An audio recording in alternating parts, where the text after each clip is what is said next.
Listen, I was pissed when I lost my daughter, and I had to try to figure out what to do with that anger energy and turn it into something good.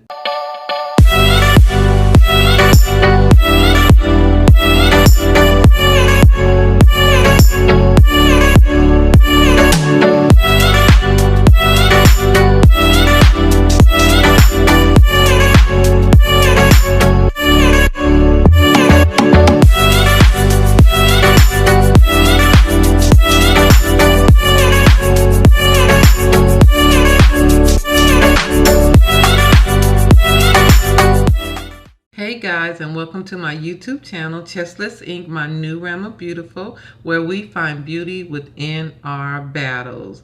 Listen, I don't care what type of battle you have gone through. In every battle, you can always learn and grow from a situation. And that's what I've had to do, and that's what I'm sharing on my channel is all the situations and the things that I have gone through have made me a better person because I have had to learn how to deal with certain situations, how to fight my way through certain situations, pray my way, cry my way, claw my way out of situations. But I'm here and I'm still standing, and I expect you to do the same. So today we're going to go ahead and get started, and this will be part 2 of me talking about the loss of my daughter. Now, once I got home from the hospital, I just walked in the door and I sat on the couch. I didn't know what to do. I was angry. I was furious. I was like, what am I supposed to do with these feelings? This was not supposed to happen to me. That's what I kept saying to myself. And my husband didn't really know what to do. So one thing we have to realize as women who give birth to a child, or who have miscarried, or who have lost a child in some type of way, is that our partner, our husband, our boyfriend, or whatever, they suffer too. They have lost a child too, and they are grieving. We can get so caught up in our feelings because we have this connection with our child that we've carried, but the father suffers too. And that's one thing, that they have lost a child too. And that's one thing I had to realize with my husband, is that he was grieving too, and I don't think he really knew what to do or knew what to do. And so he was like, let's go. I'm looking at him like, go where? I just got home from the hospital and I'm not feeling my best. I feel just distraught, destroyed, and where are we going? This is my thought process, because I couldn't even speak. I was so overwhelmed with pain. And I just got in the car. I was like, I don't care where we go. Get in the car and we drive for a couple of hours and ended up in North Carolina or South Carolina. I can't even remember, but we ended up at this place called Fields of the Woods.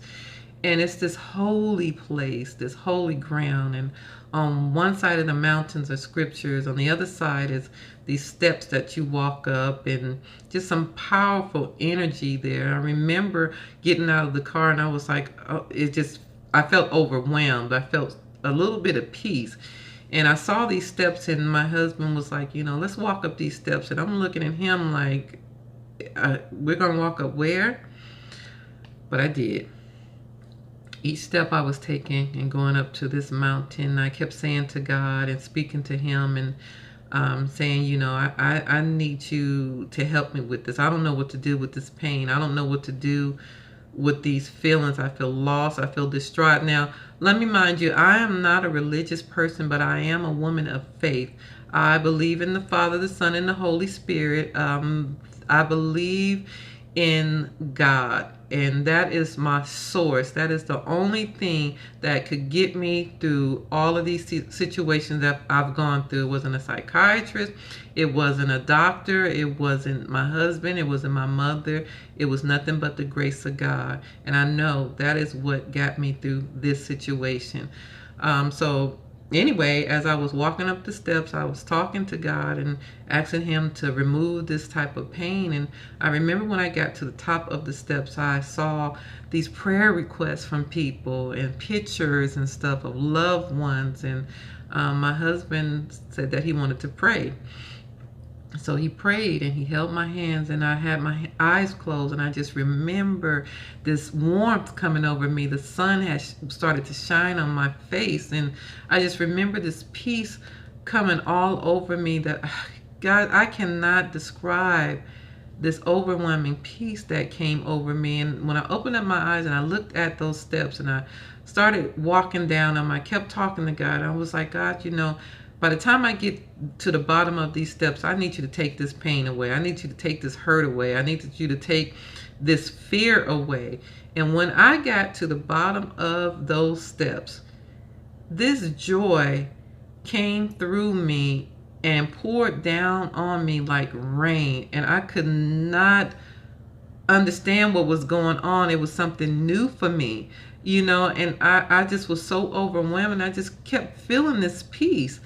And even on the way home, I'm looking out the window and I'm looking up at the sun, and I'm just thanking God that, Lord, thank you for allowing this peace to take place with me right now. I don't know what the future is going to hold, but at this moment, I feel so at peace.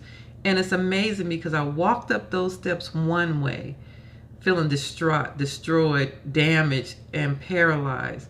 And I came down those steps feeling peace, feeling joy, feeling hope. And when I got back home, it's like my whole demeanor had changed. It wasn't something that I was skipping and doing flips or anything like that. It was a process, but it was something that I could handle. It wasn't like I felt like I was gonna not be able to live and go on. Now, I'm not a person that had thought about killing myself or anything like that, but I know I felt like death was around me and I couldn't get out of it. But I did feel a peace when I got home, and I felt like, Tina, you got this. I can keep on moving. I can keep on going. It was hard. Yeah, it was hard when I went to the doctors for follow-up appointments, and I saw women there pregnant, and I saw women there with their children. Yeah, it was hard when I would look at TV and see kids on TV and wonder what mine would have been doing and how mine would have looked and how mine would have acted. But it did not keep me from living. It did not keep me from moving. It did not keep me from being the person that God has created me to be. It is a process. You will go through the process, and don't let anybody tell you how long you are to go in the process. This is your hurt. This is your pain. You carry it. You own it. Don't let anybody else tell you when to stop grieving. Now, I will tell you this. There will have to come a time where you are built back up. You can't stay there, because staying there will kill you, and it will kill the people around you. Maybe literally it won't kill them, but emotionally it will kill them. If you are not the person that they know that you can be and what you can become. You can get depressed, you can get suicidal, you can get all these emotions where you become numb and you forget about all the people around you, whether it's other kids that you may have or a spouse or a loved one, and you don't want to stay in that place. You have got to get out of that place where you feel lost. The only way that I know to get out of that place is to find something else that will help you to be a better you, to help build your strength, to help build your pain. Talking to other people, like what I do, sharing your story, sharing your pain, getting that stuff out, writing a letter to your child, writing a letter of how you feel, or writing down your thoughts, keeping memories of what you've gone through, but fighting your way through it so that you can keep on living the life that you deserve. Yes, it's hard. Yes, it hurts. Yes, it's painful. Yes, it's something that we will never, ever forget. You will never, ever forget your child. But to honor your baby, to honor your child, you have to be the best mother. You have to be the best person. You have to be the best father. You have to be the best human being that they would expect and want you to be. And so that's what I'm here for. And that's all I wanted to tell you. I wanted to tell you to get to living. Don't get to dying. Don't be that walking dead person. you're alive, but you feel dead on the inside. You owe it to yourself. You've suffered a lot. You've suffered a great deal. You've suffered a great loss. And you deserve something out of that. And that's to heal. And that's to move forward. And that's to be the best person that you know how to be. It starts today. It starts today. Because today is all we have. We don't know what's going to happen tomorrow.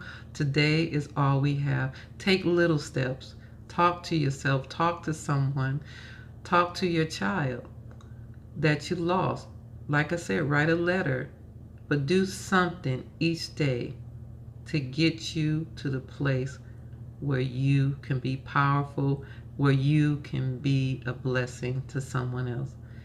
Hope this helped you today. I hope that you were able to listen. I hope you were able to grasp some golden nugget to take with you during the week, during the day, during the hour, during the minute. Just to take it, to hold on to it, and let it move you into a position of power and not pain. Okay? So, hope to see you next time, because I'm going to be talking about 3 months after I had given birth to my daughter. I was diagnosed with breast cancer and given 6 to 8 months to live.